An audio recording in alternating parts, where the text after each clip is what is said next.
bienvenidos, bienvenidas al estudio del libro de los mediums. Hoy comenzamos con una pequeña frase de algunas que dijo Chico Xavier a lo largo de su vida, tanto para iniciar como para cerrar este estudio. Dice que el ejemplo es una fuerza que tiene un impacto inmediato, ya sea cerca o lejos de nosotros.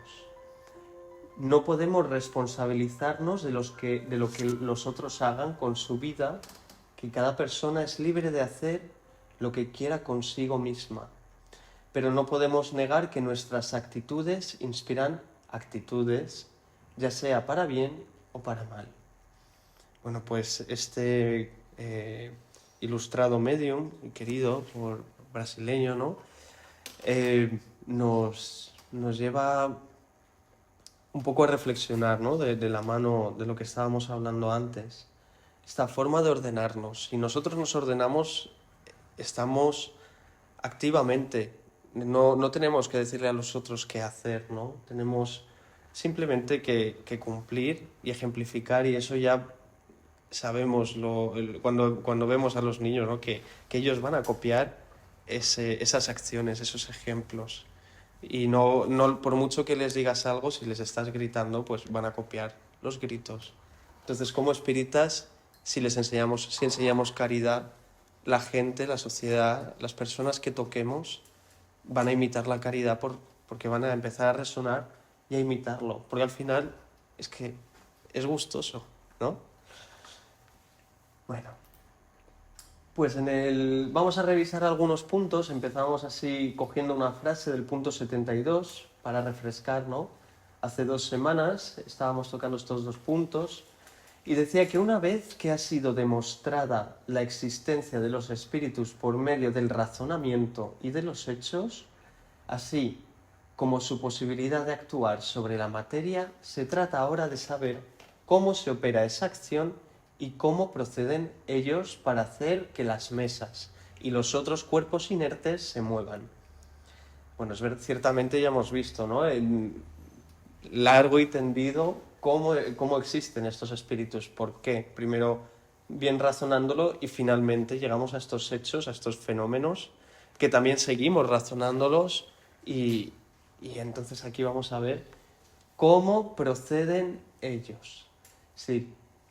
¿Qué es lo que hace el espíritu para que estas mesas se levanten, ¿no? Ya vimos alguna cosa así por encima, pero sabemos que Kardec va a estar siempre dando vueltas sobre un concepto para que el mensaje o el aprendizaje sea mucho más se integre en nosotros.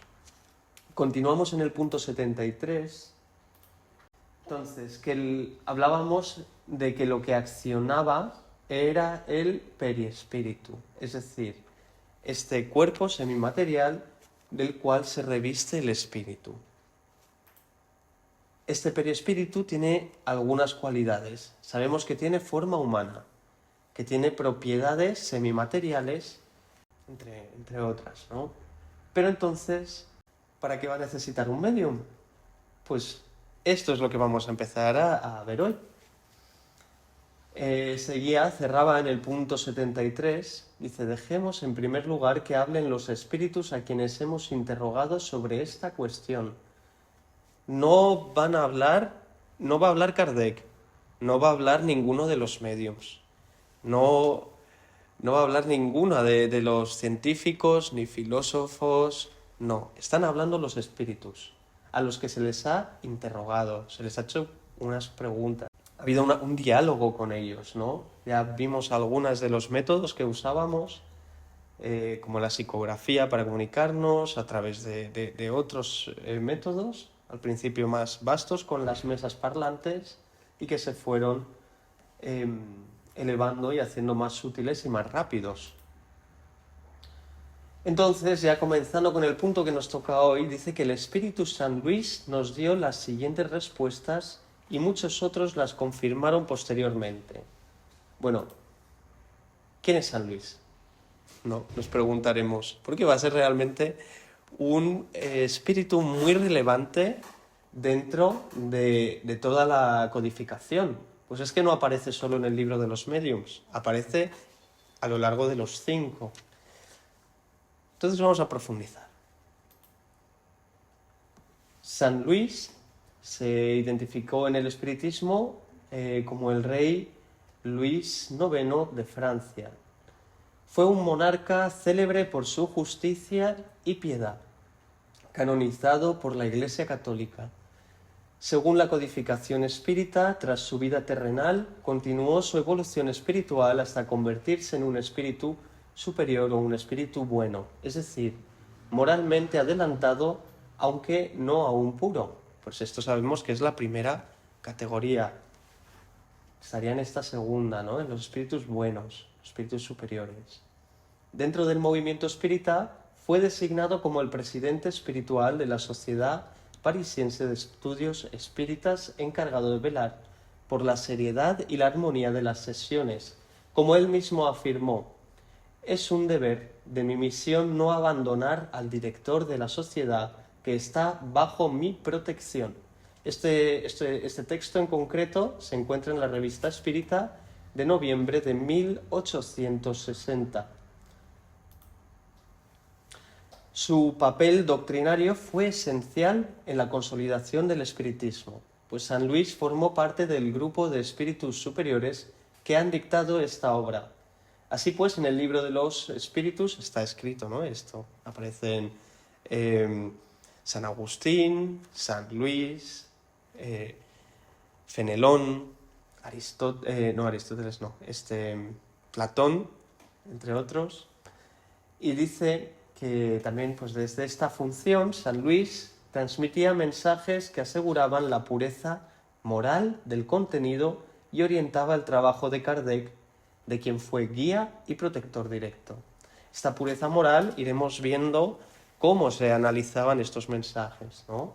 Y ahí pues hay una de las cosas que tenemos que tener en cuenta, que es que los mensajes, no por ser bonitos, son necesariamente de espíritus elevados. Realmente, viendo la forma en la que se expresaba, el lenguaje y ciertos otros rasgos, ¿no? que denotaban esa moralidad del espíritu, pues ahí es como una de las fuentes primarias donde se podía ver que era un espíritu elevado, ¿no? Bueno, dice que su autoridad era reconocida no solo por su elevación, sino por todos los compañeros de dicha sociedad.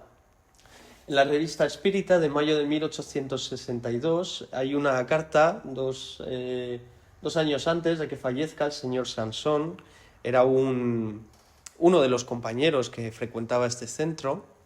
Escribió una pequeña carta, ¿no? Y que le decía a San Luis directamente, San Luis, nuestro presidente espiritual en particular, para que me guíe en la elección y sobre el tiempo de una reencarnación. Bueno, esta carta es mucho más extensa, pero no queremos detenernos aquí, ¿no? Fijaos qué importante es este espíritu que estaba guiando tanto a Kardec como a todo el centro espírita. Era el responsable espiritual. Igual que aquí en una asociación o en una empresa tenemos también a los dirigentes, ¿no? Pues de este modo también ellos se constituyen, porque tiene que haber una serie de roles que poder ejecutar. Y estos roles sabemos también que en lo que es esta corriente cristiana, espiritista, lo que prima siempre es el amor y las virtudes son las que mandan. Por eso hablábamos de esa superioridad moral. San Luis exhortaba a mantener la finalidad elevada de los estudios. Pues él decía directamente que buscad en las reuniones espíritas no la distracción, sino que se comprenda y se ame. Esto está también en el libro de los mediums, en el capítulo 31, ítem 17. Interesante, ¿no? Que se comprenda, hablamos de la parte intelectual, y que se ame, de la parte moral. Esto que siempre repetimos, que encontramos repetido en la doctrina. subrayando que su función no era la de solo la de orientar, sino sostener moralmente el surgimiento y la pureza doctrinal del espiritismo. Menudo trabajo, o sea, menuda responsabilidad para que llegue a día de hoy, 200 años después prácticamente, llega, que toda esta codificación haya permanecido prácticamente ilesa se debe a este espíritu, tanto como a otros que no vemos y están ahí activamente. Y también pues aquí en este centro, como en tantos otros, están trabajando de forma seria. Así que respetemos, porque este espiritismo es su trabajo, no el nuestro. Entonces empieza a hacerse estas preguntas a este espíritu San Luis, las que vamos a tocar hoy simplemente 5. La primera preguntan si el fluido universal es una emanación de la divinidad. La respuesta es sencilla, no. Vamos a ver por qué. Dios es la causa primera de todas las cosas. ¿Vale? Hablábamos también está en el libro de los Espíritus, que Él es eterno, tiene perfecto en todas las virtudes, ¿vale? La materia y el espíritu, estas dos polaridades, son efecto, pero no son una extensión de Dios. Nosotros no somos una mano de Dios, somos una creación divina. ¿Vale?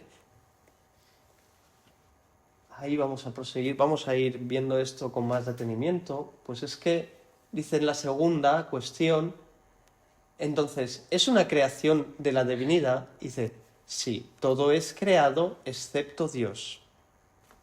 Interesante. Dios no es creado, Dios está, Dios permanece y es inmutable, porque si no, todo el universo estaría cambiando constantemente. Y realmente es nuestro suelo, al ser esa parte firme, ¿no? Amorosa, es ahí donde nos asentamos, y comprendiéndole es que nosotros avanzamos. El resto de cosas, pensamientos, ideas, las personas, las criaturas, los átomos, hasta los arcángeles, todos son creaciones que obedecen a una serie de leyes perfectamente estructuradas en esa verdad, en ese arquitecto divino. Bueno, pues es que en el libro de los Espíritus, en el ítem 7, se pregunta, ¿se podría encontrar la causa primera de la formación de las cosas en las propiedades íntimas de la materia?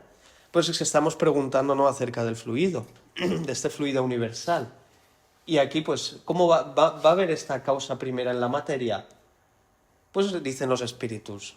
Pero en ese caso, o sea, en el caso de que la causa primera de las cosas estuviera directamente en la materia, ¿cuál sería la causa de esas propiedades? Se necesita siempre una causa primera. Hay algo más allá. A Kardec aquí sí que hace una anotación en la que dice que atribuir la formación primera de las cosas a las propiedades íntimas de la materia sería tomar el efecto por la causa, pues esas propiedades también son un efecto que debe tener una causa. O sea, todo lo que podemos llegar a comprender de alguna forma es una creación, al menos desde nuestro punto de vista como seres humanos y como espíritus en el estado evolutivo en el que estamos. No somos capaces de comprender a Dios, sabemos que nos faltan sentidos para esto. Entonces, tratar de entender que la materia, por muy sutil que sea Dios, estamos hablando de este efecto, no del origen principal, de aquello que va más allá. Y bueno, en la pregunta número 3, continúa diciendo en este punto 74 del libro de los Mediums, dice, ¿el fluido universal es al mismo tiempo el elemento universal? Y para entender mejor esto dice, sí, es el principio elemental de todas las cosas. Bueno, esto lo vimos muy bien. Si no habéis visto, podéis revisarlo en el estudio de la semana pasada, en el que ahondábamos de una forma muy clara acerca de este fluido universal. En la pregunta 4 dice, le preguntan a este espíritu, a San Luis, no nos olvidemos con quién estamos hablando, pues dice, ¿tiene alguna relación con el fluido eléctrico cuyos efectos conocemos? Y él responde, es su elemento. A ver, aquí hay que entender qué es el elemento. O sea, la electricidad no es en sí el fluido cósmico. Sabemos, es una de las formaciones de este, ¿no? Entonces, cuando dice su elemento, cuando buscamos en la Real Academia Española qué significa elemento, nos referimos a la parte constitutiva o integrante de algo. Es decir, el fluido eléctrico, o sea, el fluido cósmico universal es un elemento de este fluido eléctrico, ¿vale? Es su elemento.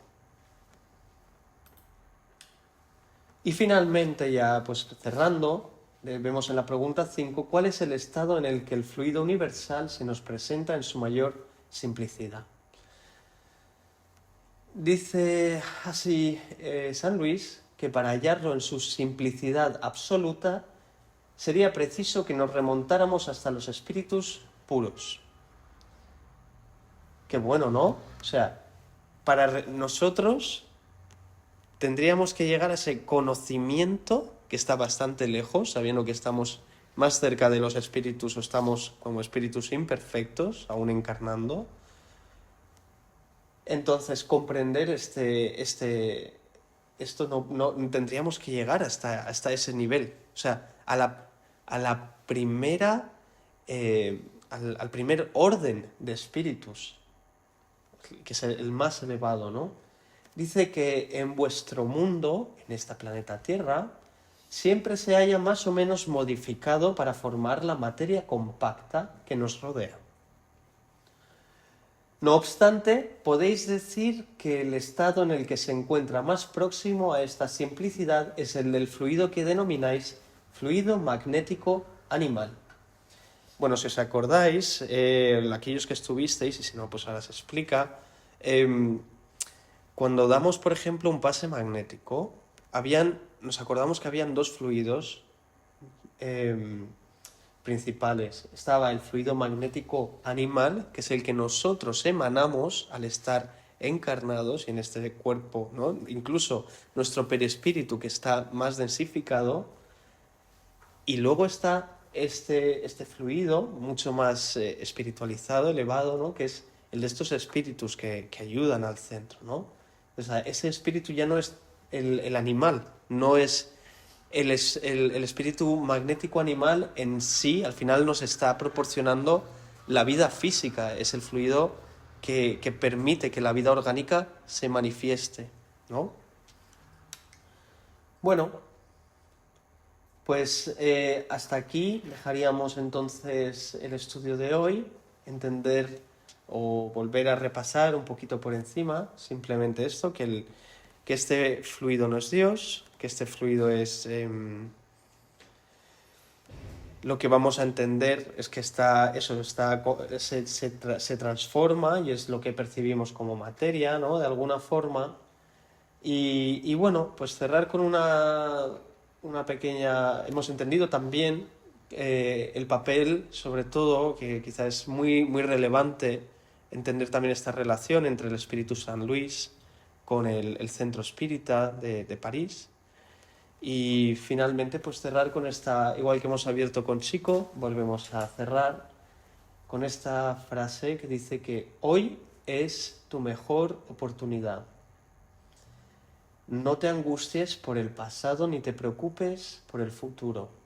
La cosecha es siempre una consecuencia natural de la siembra.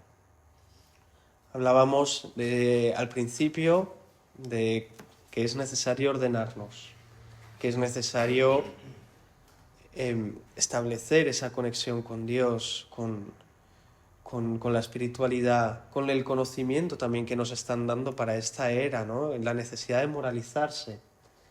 Y nos recuerdan que a pesar de los caminos, las veces que hayamos errado, tomado ¿no? Decisiones que puedan haber sido más o menos favorables y que nos sintamos mejor o peor, pues es que hoy tenemos un día nuevo. Hoy tenemos, a partir de ahora se abre esta oportunidad. Y sabemos que también pues emanamos ¿no? esos pensamientos, el fluido magnético también, pues que está rodeándonos y causando tanto el bien como el mal. Pues ya sabemos que hablaba, ¿no? Mesmer en este caso, de que este fluido puede causar tanto la armonía de los órganos como desarmonizarlos. Y ya como espíritas, sabiendo un poquito más, sabiendo que a veces hay cosas que nos abaten, y tomando la parte moral o práctica de este fluido, podemos recordar que le podemos dar forma, ¿no? Igual que le damos forma al pensamiento, podemos transmitir, como a veces coloquialmente se dice, esas buenas energías o una energía positiva, estando firmes y seguros en el porvenir que nos espera, que nos concede Dios a través de la ley del progreso, estando seguros también de que todos tenemos nuestro ángel de la guarda, que también nos está guiando a cada uno personalmente en nuestro camino, y no olvidarnos de hablar con él, porque a veces también se nos olvida, ¿no? que estamos aquí y que estamos siempre todos acompañados, y quizá pues ahora es la oportunidad de decir, oye, vamos a tener una conversación de tú a tú y estar seguros que va a haber una respuesta sencilla, sutil y bueno. Nada, aquí cerramos el estudio de hoy. Continuaremos el próximo martes con Ernest, que continuará de los puntos 6 al 10. Y así iremos tocando estas pequeñas preguntas y respuestas que se van haciendo a este espíritu San Luis. Por favor, si podéis, investigar, porque es un espíritu muy interesante. Incluso en la época medieval de la Inquisición tuvo una bondad que sale más allá de aquellas ideas que solemos tener, ¿no? Bastante preconcebidas y dañinas, ofreciendo una posibilidad bastante benevolente y amable. Bueno, gracias a todos.